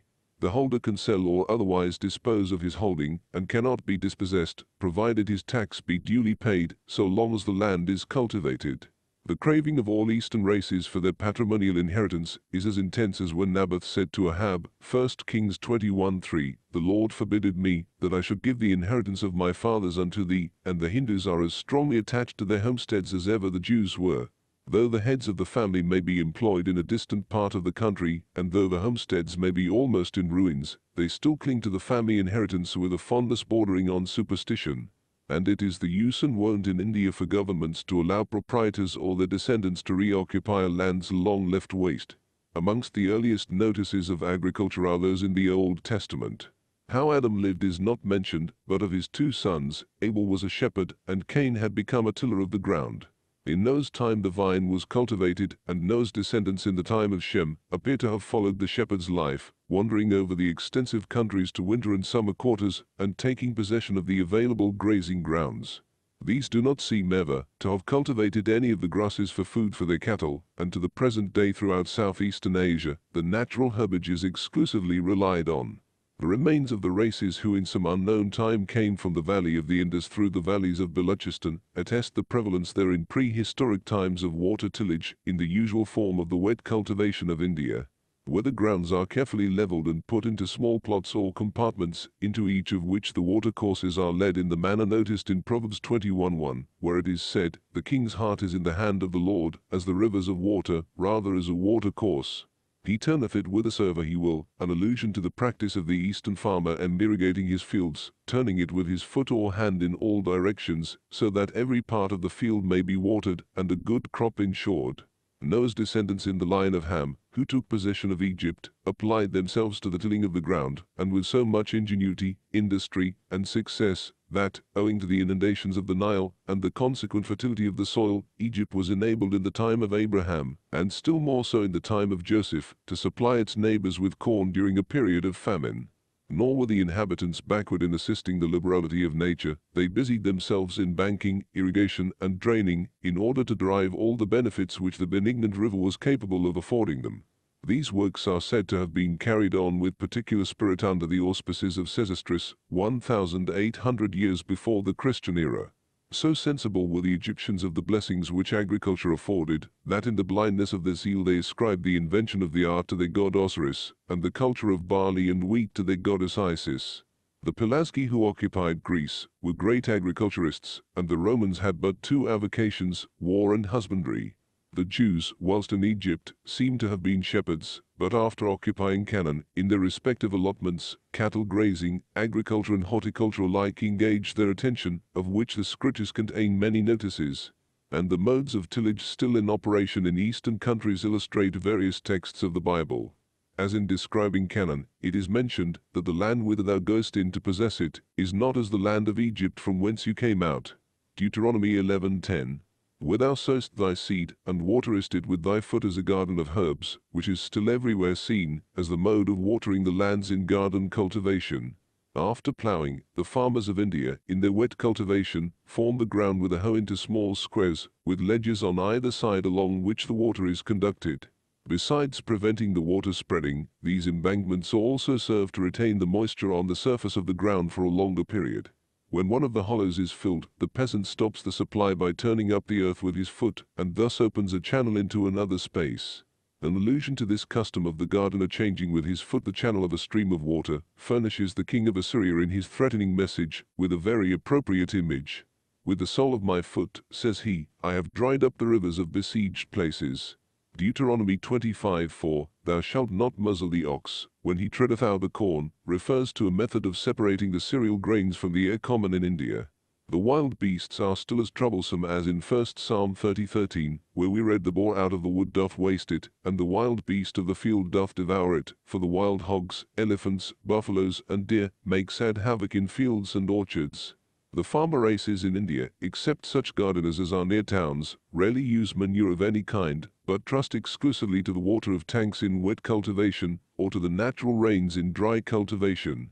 The latter is analogous to the tillage of England, with this marked difference, that in temperate England the farming operations can be carried on all through the year, and the crops are long on the ground, but in India, the rain, being periodical, may last for 2, 3, or 4 months, and the whole work of the Indian farmer must be carried on with grains and plants that come rapidly to maturity, so as to be completed before the inclement dry hot season recommences. In this respect there is a similarity to the range of the cropping seasons of inclement northern countries, where everything has to be suited to the short-lived, though hot, summer, and where the grains in use are of a kind that rapidly mature, the two elements, inclement heat and inclement cold, compelling the same procedure. The instruments in use in India are of very simple manufacture. The poverty of the people, and the necessity of simplicity in articles for countries with few artisans, and the fact that old and young, man, woman, and child of the household are all employed in the farm work, necessitates the retention of implements of the simplest forms. The ordinary agricultural implements used in simple tillage are often of the very rudest description. But the climate does not permit of deep sowing, for the seeds must either soon sprout up or rot, and the influence of the abundant rains and vast electric forces on the soils of India are of a very different character from those of England, and do not require the same amount or kind of mechanical treatment in order to produce the required effect. The implements used are ploughs of various sizes, and in some parts where the land is heavy, 8, 10, or 12 bullocks are used, but in most parts small ploughs are used which can be worked with 2 bullocks or 2 buffaloes. The mode of ploughing is lengthways and crossways, the land being ploughed in this manner 3, 4, and 5 times. The following implements are also drawn by bullocks: a heavy harrow, drill for sowing cotton, weeding machine to eradicate weeds between the rows of cotton, drill for sowing grain, with extra tubes at the side with which another description of seed or oil seed is very commonly sown in every 5th row. Weeding machine for rooting up the weeds between the rows of grain. A large cart drawn by 8 bullocks is not often seen in the Deccan, but is very common in the southern Maratha country. The tires are commonly 6 inches deep. A pair of wheels costs up to 120 rupees, or 12 pounds. They last 50 or even 100 years, and are handed down as heirlooms in families. For rice cultivation the following implements are used: plough, clod crusher, leveling machine, and a drill. These are worked with 2 bullocks. The hand implements are weeder and kadali or mattock, an Indian spade. These will show that the people of India are well advanced in agricultural skill, and that they are doing as much as their humble circumstances, the climate, the soil, and the required crops will admit. Their aids, the buffalo and the bullock, are chiefly employed for draft and for pack carriage, carts with wooden or stone wheels, or wheels of solid blocks of wood as the nature of the country and the state of the roads demand. In India nearly all the cultivators are Hindus, and each village has a small number of hereditary outcast laborers. Mammalia. Mammals are warm-blooded, vertebrata, viviparous animals, and are distinguished from birds, as well as from other vertebrata animals, by the possession of mammary glands, secreting milk for the nourishment of the young. Most mammals have 4 limbs, from which they were formerly termed quadrupeds, but that term has been discontinued, as it is not applicable to the cetacea. The leading peculiarity of the mammals is their power of nourishing their newborn young with milk. This is secreted by mammary glands, and these vary in number and position, being most numerous in the more prolific races. In cold climates several animals pass the winter in a state of torpidity, and even in India certain bats and hedgehogs, and perhaps some rats, are more or less torpid during the cold season.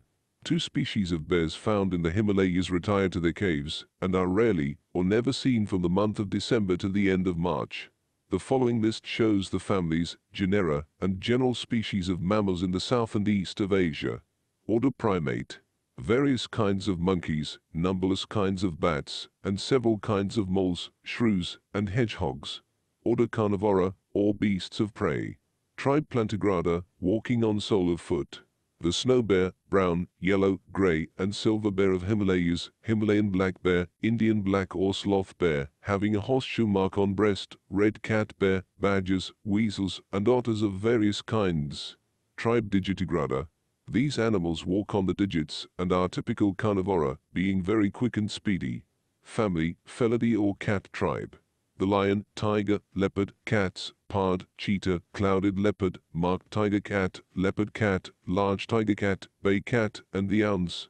The Asiatic lion is found in Allahabad, Jabalpur, Kutch, Guz, and Gwalior.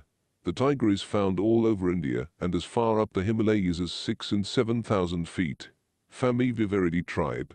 Hyenas, civet cats, tiger civet, toddy cat, hill tree cat, territory cat, black bear cat, and various kinds of mongoose. The dog tribe. Tibet white wolf, black wolf of Tibet, red wolf of Tibet, the jackal, wild dog, Indian fox, desert fox, Punjab fox. Order Cetacea, the whale tribe. Porpoises, various species of dolphin, Gangetic porpoise, whales. The gnawing tribe. Squirrels and flying squirrels, and marmots. The rat tribe. Various species of rats, mice, voles, porcupines, and hares. Order Ungulata, or feet with hoofs. Tribe Proboscoidea. Elephants. Tribe Perissodactyla. Rhinoceros. Tribe Lamigua. Tapirs. Family Equidae. horses, asses, and zebras. Tribe Chirodia, the pig and hippopotami. Tribe Ruminantia, camels, deer, horned cattle, sheep, antelopes, goats and cattle, bison, wild buffalo, burros. Scaly Anteater. Tigers, namely Royal Bengal, when full grown, measure from 8 to 10 feet from the tip of the nose to the end of the tail. The tail averages about 3 feet in length. The weight of the animal varies, of course, considerably at different stages of growth. A full-grown tiger would turn the scale at 500 pounds. The reader will understand my helplessness when assailed by a creature of this vast bulk, and the inconvenience of the pressure when he was lying on top of me. The color of the tiger is brightest when young and vigorous. The color becomes fainter with advancing age. White, or rather cream-colored tigers, though rare, are not altogether unknown. It is stated in The Royal Natural History, edited by Richard Lydecker, that a specimen was exhibited in the menagerie at Exeter Change in 1820. Major D. Robinson, of the Lancashire Fusiliers, found another at Puna, and Colonel H. H. Goodwin Austin vouches for a third specimen. It is on record that a black tiger was found dead near Chittagong, on the northeast frontier of India. The tiger is almost exclusively confined to Asia. It is found on the southern shores of the Caspian, in North Persia, the Herat district, Turkestan, Central Asia, southern Siberia, and all Mongolia. In China, Burma, Siam, and the Malay Peninsula. There are large numbers in the islands of Java and Sumatra. It haunts the northern end of the Bay of Bengal. In fact, it is found from Cape Comoin to the Himalaya. The tiger is such a persistent scourge in India that the natives employ many ingenious contrivances to snare and trap it. The Manipuris have the courage to hunt it with a net and spear. In the cold and wet seasons of the year, the tiger has no fixed abiding place, but wanders over immense tracts of country in search of food. In the dry season, it haunts the banks of rivers and patches of long grass. Tigers breed at all times of the year. The destruction wrought by these creatures in India is enormous. The waste of human life due to them is appalling.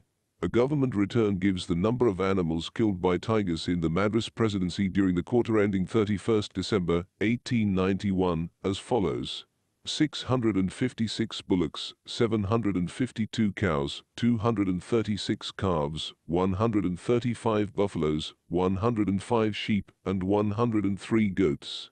Government returns show that in 6 years 4,218 natives were killed. In the central provinces alone 285 were killed in 1868 and 1869. One tiger in the years 1867, 1868 and 1869 killed 27, 34 and 47 persons. It may be mentioned that one of the most reliable authorities upon the Indian tiger and its habits is Sir J. Ferrer, the author of an exhaustive work on the subject, The Royal Tiger of Bengal.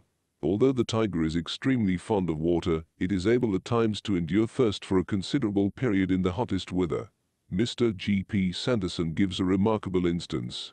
The weather, he writes, was hot. The circle in which the two tigers were enclosed was only 70 yards in diameter, and the heat of the fires kept up day and night all round was considerable.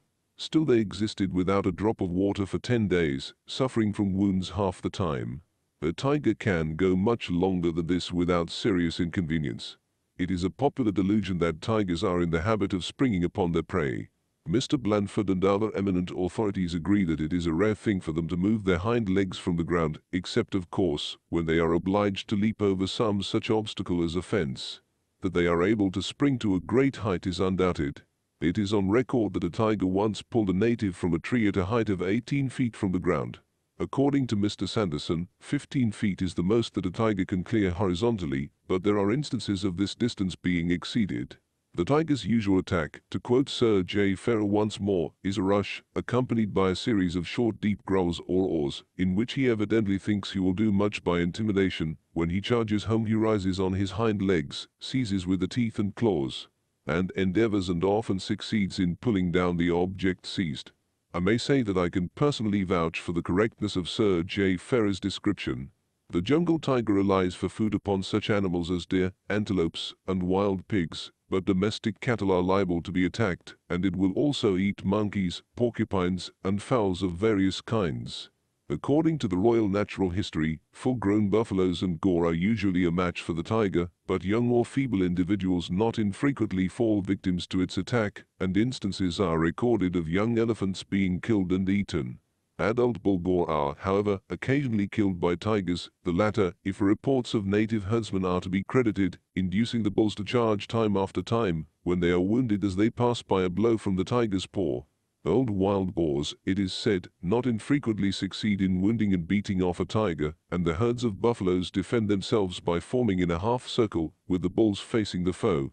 Moreover, even when a calf or weak or sickly adult individual has been carried off, the old buffaloes are reported to combine and follow the tiger and rescue the victim from its clutches. Much more rarely tigers will kill and eat the Indian bear. Birds. The birds of India are as beautiful as they are numerous. There are hundreds of species. A detailed description of them all is therefore impossible within the limits of the present work. The Israelites divided birds into two classes, clean and unclean, and in common life this arrangement may be said to be still followed. According to scientific arrangement, birds are divided into 8 different orders. 1. Scancers, or climbers. 2. Raptors, or birds of prey. 3. Incessors, or perchers. 4. Gemeters, or pigeons. 5. Racers, or game birds. 6. Cursors, or running birds. 7. Groveters, or waders. 8. Natators, or swimming birds. Perhaps the choicest of them all are those of the Himalayan pheasant tribe, birds distinguished for their very graceful and rich plumage, and the beautiful paradise birds of the eastern archipelago. The Himalayan bustard is remarkable for its form and for its varied colors. Peacocks, eagles, falcons, vultures, kites, cranes, wild geese, wildfowl, snipe, bustard, parrots, and paroquets, etc., abound in India at certain seasons. In England on the return of spring, every copse, deep-tangled, tree irregular, and bush, bending with dewy moisture o'er the heads of the coy choristers that lodge within, are prodigal of harmony. But in the tropics generally, there are few Europeans who will dare to face the sun's rays, for the sake of enjoying the beauties of nature. As a rule, the natives of Eastern and Southern Asia do not pay any attention to natural phenomena, and comparatively little is known of the song of birds. Few can say with the rustic poet Clare, "I've often tried when tending sheep or cow, with bits of grass and peels of oaten straw, to whistle like the birds." The thrush would start to hear her song of praise and fly away, the blackbird never cared, but sang again, the nightingale's pure songer would not try, and when the thrush would mock her song, she paused and sang another song no bird could do. She sang when all were done, and beat them all. I was one of those Europeans who often dared the sun from daylight to dark, and I have frequently been for many consecutive days in heavy jungles, miles away from any human beings, teeming with animals and birds, and the profound stillness has struck me as something awful. Not a note from a bird, only an occasional woodpecker tapping a tree, the buzz of insects, the snap of a twig by a deer or some other animal, and very occasionally I could hear the noise made by a leopard, which resembles the sawing of wood. On account of the perfect stillness, the least sound is distinctly heard, though at a great distance. The manicure or beefsteak bird is a large bird of the order of groveters or waders. I mention this bird as it was my target for practicing rifle shooting, and at the same time it supplied the larder in the hottest weather with a delicacy. A friend dropped in one day when it happened there was a beefsteak for dinner. It being the hot season, and knowing that beef could not be procured, as anything killed must be eaten the same day, he was amazed that I should have regaled him with a feast of such excellent quality. He quite thought I had killed a bullock for his benefit. Reptile Kingdom. The reptiles are oviparous or ovoviviparous vertebrate animals, with red cold blood, with 3 cavities of the heart, breathing by lungs either during the whole period, or at least, in the later stages of their growth. They consist of the order of tortoises. Land tortoises, 3 kinds, freshwater tortoises, 30 kinds, freshwater turtles, 9 kinds, marine turtles, 4 kinds. The order of lizards. Crocodiles, 5 kinds, water lizards, 4 kinds, land lizards, 7 kinds, cordyles, 1 kind, skinks, 31 kinds, acoubids, 3 kinds, sand lizards, 1 kind, jiku, 37 kinds, agames, 56 kinds, family of chameleons, 1 kind. The order of snakes. Out of the 21 families into which Indian snakes are at present divided, there are 4 families of venomous snakes. These 21 families include about 90 genera, of which 20 are venomous, but only 13 of these are land snakes. The species now number about 400, of which about 80 are venomous, but as 43 of these are sea snakes, it reduces the proportion to 37 venomous land snakes out of a total of 360 species, but by far the greater number of these are either very rare or confined to some particular part of the East Indies. The python, the two largest species of Indian rock snakes, are among the largest of living reptiles. There are statements on record of its measuring 30 feet. Rock snakes from 15 to 20 feet long have the thickness of a man's thigh. They feed on quadrupeds and birds, small deer, sheep or goats, or good-sized dogs, and attain to a considerable age. Python reticulatus lived in the menagerie of the Zoological Society of London for 15 years. When brought to England it was about 11 feet long, and in 10 years it had attained to a length of 21 feet. The cobra, Naga tripedion, consists of 8 varieties, but all the varieties form one species, which is widely spread all over the East Indies. The cobra is the most common venomous snake of the East Indies. It is more a nocturnal animal than a diurnal one, and oviviparous. Its chief enemies are the jungle fowl, which destroys the young brood, and the hespests or ichneumon, which will attack and master the largest cobra. Cobra, the ordinary name by which Europeans in India designate the Naga genus of venomous colubrine snakes of the family of Elapidae. When the cobra rises in play or for amusement, it spreads out the skin of the neck, from which it gets the Spanish name of Cobra di Capello, in English, the hooded snake. Its bite is certain death. Only about half the varieties have spectacles. Anecdote of snake and frog. You have no doubt often heard of the vitality of frogs.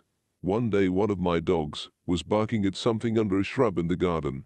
I took up a stick and went to see what it was, when I found a snake about 3 feet long with an unusual protuberance in the center about the size of my fist.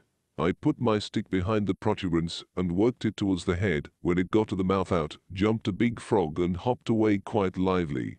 Ants. Ants have attracted attention from the earliest ages on account of the singular economy and extraordinary industry manifested by the different species. This has been more particularly the case in the colder climates of Europe, for of the numerous races of the southeast of Asia, not one takes any interest in natural history.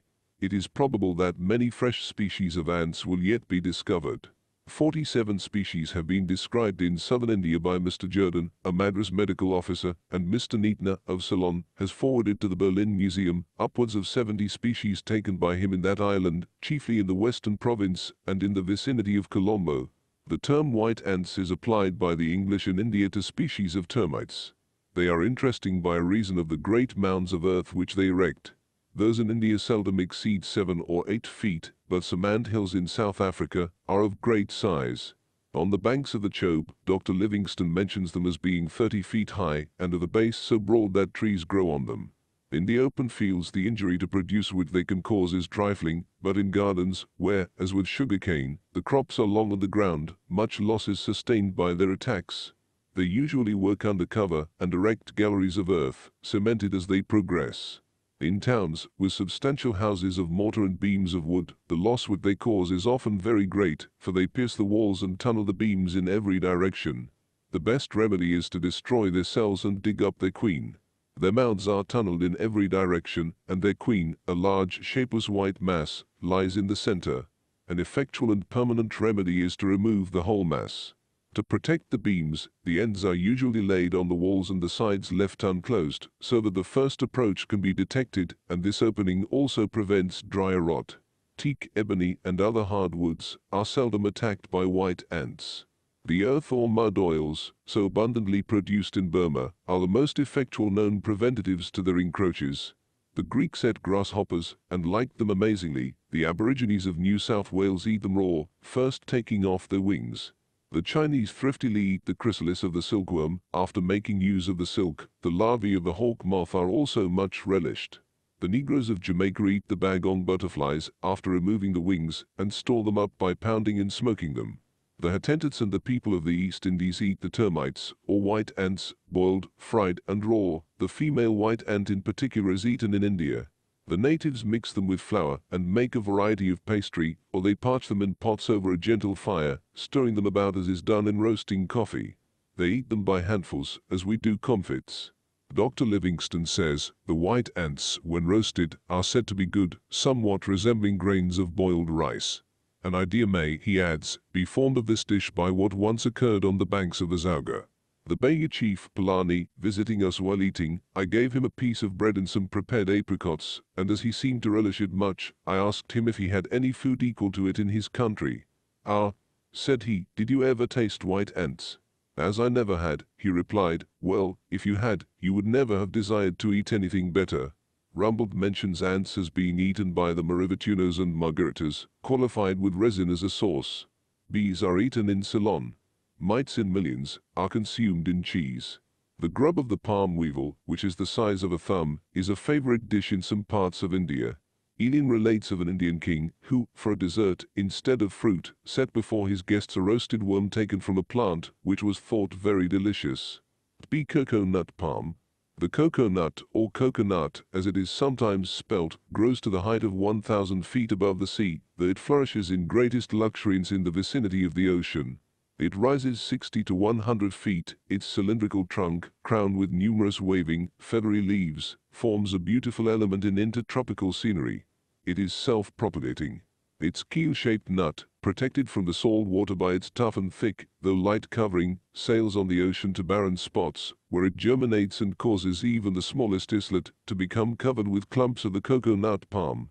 The waving leaves on the top are called fronds by botanists, and their footstalks are often called branches by travelers. The leaves are gigantic in size, being about 20 feet in length, with a strong tough stalk, which forms the midrib, and has a number of narrow and long leaflets ranged along the two sides. It is a tree of great value to the people.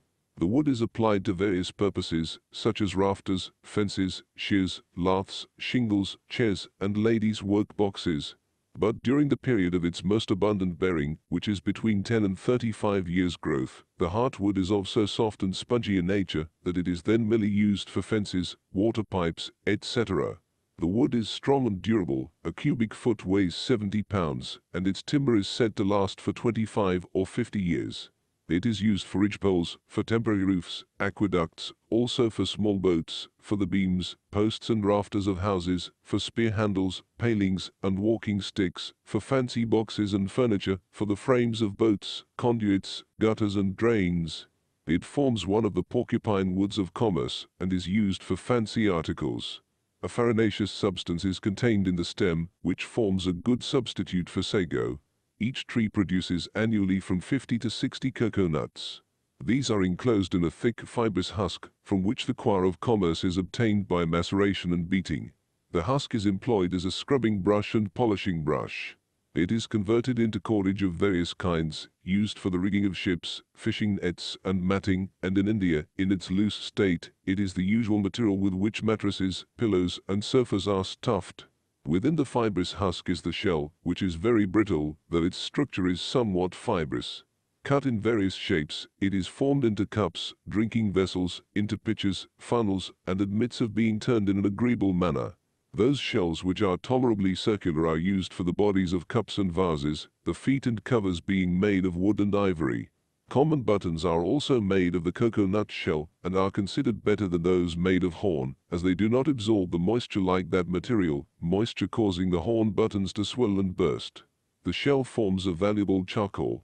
The hollow shells, called gari or nail, are used for the water holder of a particular kind of hookah. Cocoa nuts, both in the raw and dried state, form a prominent feature amongst the exports to various parts of India and other countries. In the Laccadive Islands, the heart leaves of the tree, just before they unfold, are cut off and plated into mats of fine quality, which are then used as sails for the smaller boats, and are much esteemed when exported. In India, the leaves dried and called by Europeans kadjas are plated and used as thatch, and for the outer and inner walls of houses, the leaves are also made into mats, baskets, both fancy and plain, into fans, combs, brooms, screens, buckets and lanterns, into articles of dress, and into leaf books, torches and fuel. The footstalks of the fronds are fibrous but brittle, and are used as brooms. The roots of the tree are chewed as a substitute for betel nut. One of the beverages known to Europeans as palm wine or toddy is obtained from the flower spathes. Before the flowers have expanded, the spathes, and these are themselves astringent and are used medicinally, are tied with the young leaves, and then cut transversely from the top downwards, and beaten daily with the handle of the knife, or a piece of hard wood, and the sap, after a few days, exudes into a calabash or earthen pot. In the early morning, this is a pleasant, refreshing drink, but it ferments towards night and becomes an intoxicating fluid. The native method of making coconut oil is very simple. The kernel, having been removed from the shell and dried, is subjected to pressure in a mill, and the oil is expressed. 2 quarts of oil may be procured from 14 or 15 coconuts. When fresh, the oil has an excellent flavor. It is used as an unguent on the bodies of the natives after bathing, and as an oil for the hair. It is employed as a lamp oil, and is manufactured into soap. It is said to have all the virtues of cod liver oil. The poet Herbert, writing of the cocoa nut, has justly said, "The Indian's nut alone is clothing, meat and trencher, drink and can, boat, cable, sail and needle, all in one." Mulberry and silk cultivation. Mulberry bushes are planted chiefly in rich black soil adjoining the villages, and require continuous moisture, which is supplied by irrigation. The fields are generally surrounded by a pog or bank upon which bamboos are planted and grow luxuriantly, forming effectual barriers to keep out cattle.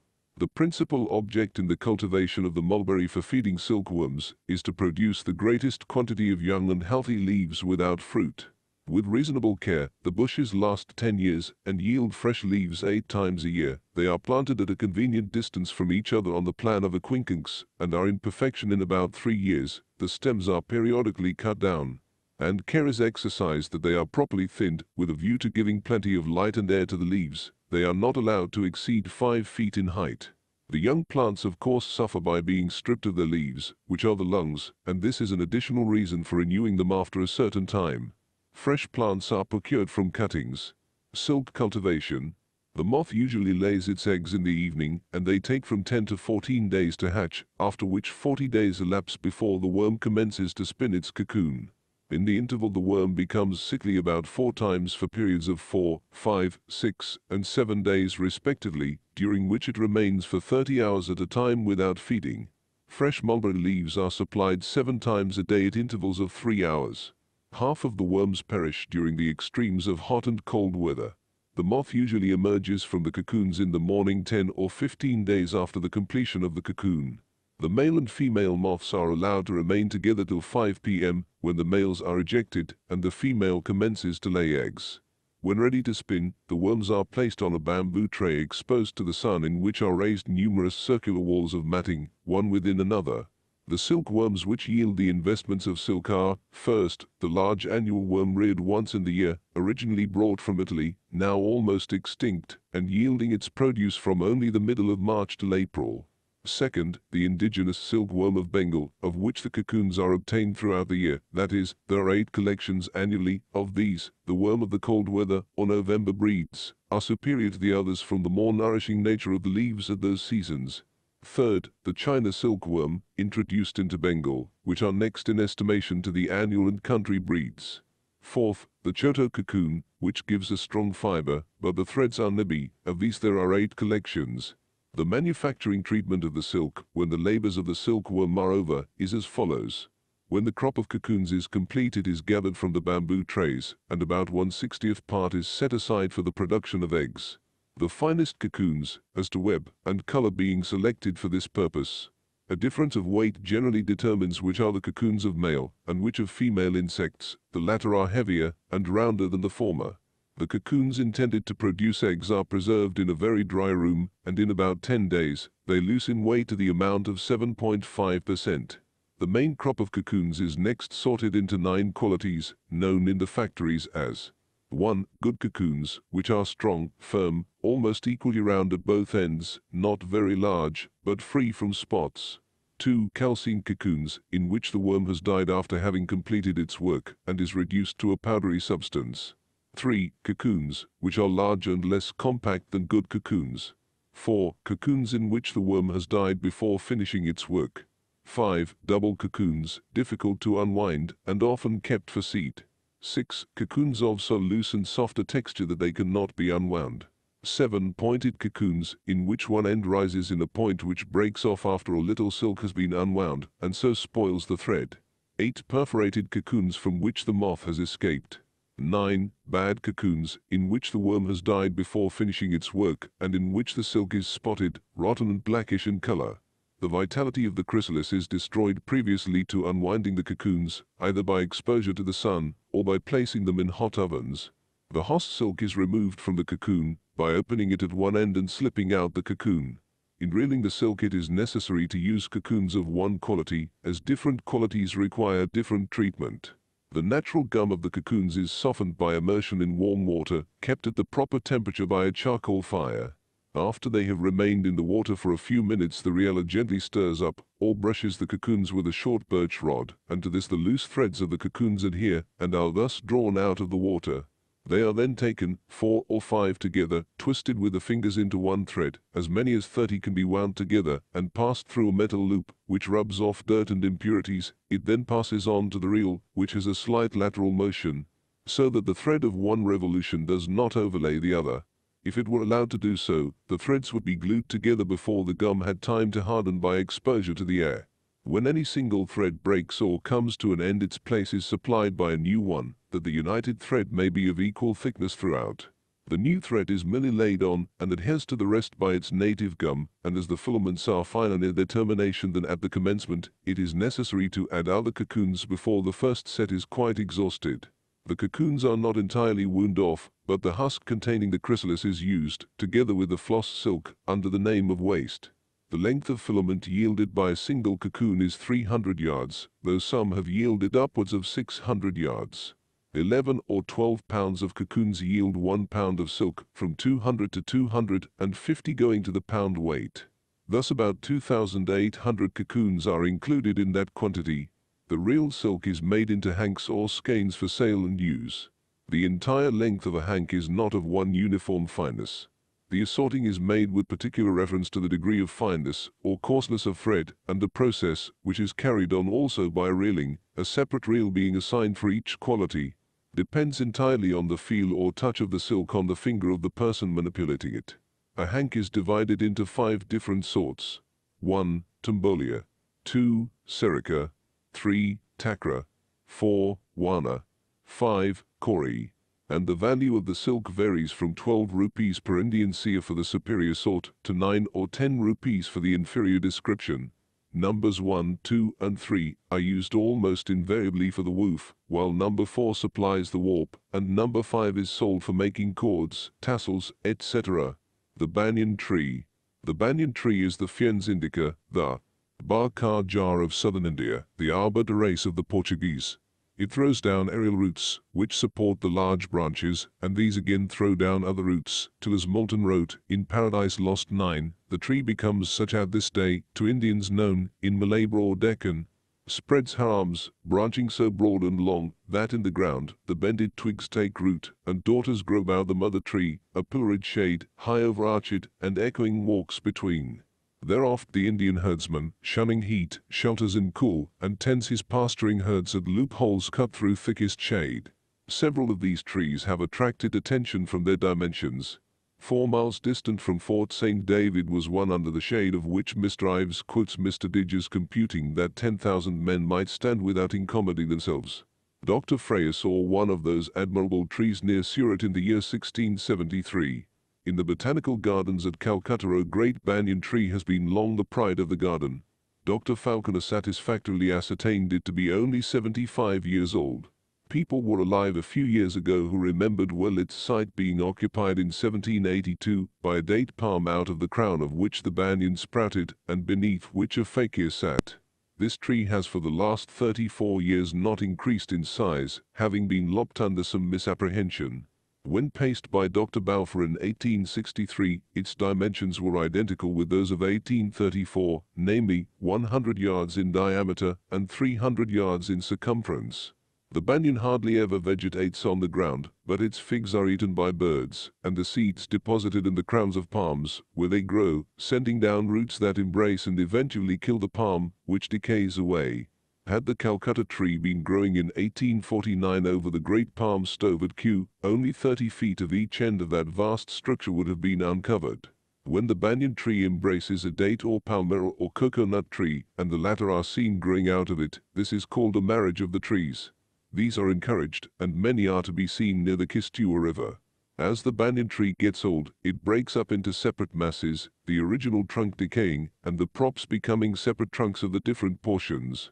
Lady Falkland tells us of the western coast, that about 8 miles from Wai is a banyan tree, covering a space of 3 3/4 acres.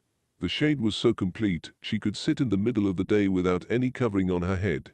Several separate picnic parties might take place under the tree without interfering with each other.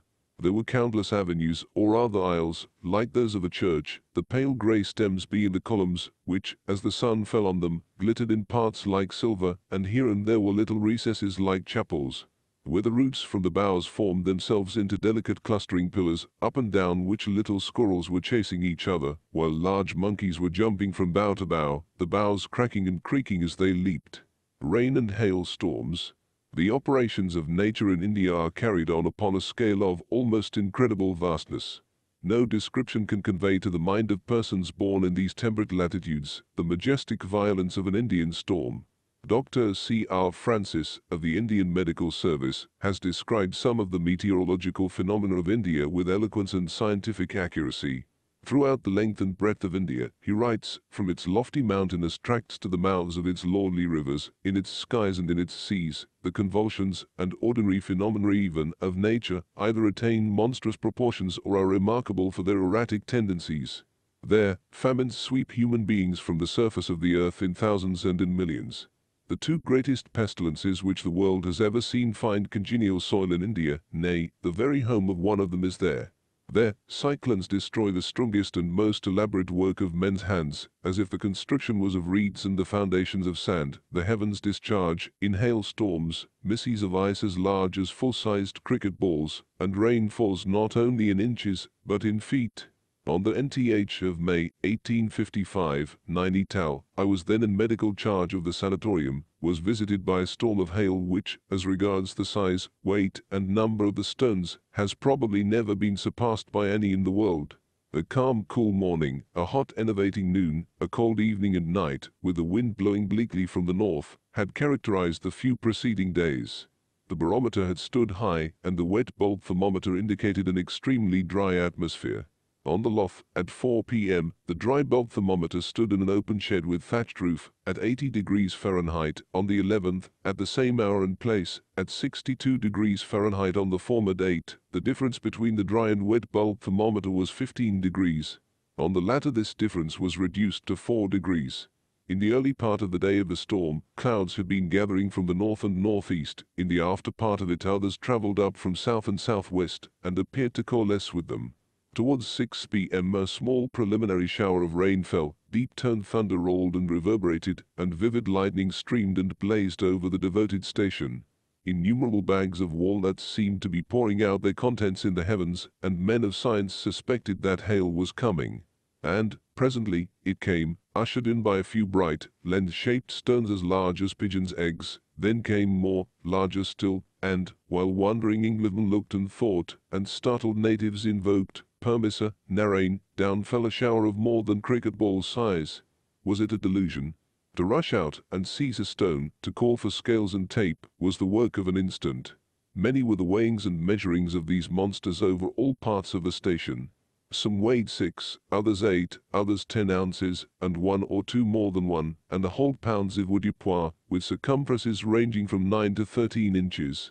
Men and animals fled for shelter, vegetable gardens became plowed fields, with something green turning up here and there. The lake looked as if it were being besieged by endless batteries, or as if innumerable whales were blowing and sporting in the waters. So unceasing were the jets d'eau cast up by the falling balls of hail. And you sat in your house, listening to the roar above you, calculating upon the strength of beams and roofing. You tried to talk, but your neighbor couldn't hear you, so you sat and thought of Vulcan and the thunderbolts of Jupiter. Men who, hitherto, would have turned away from a story of bullocks killed by hail, with a credulous smile and shrug of the shoulder, will now tell a similar tale, for though no bullocks were killed, a monkey was, and 3 human beings were knocked down. Birds were destroyed, trees barked, and houses unroofed.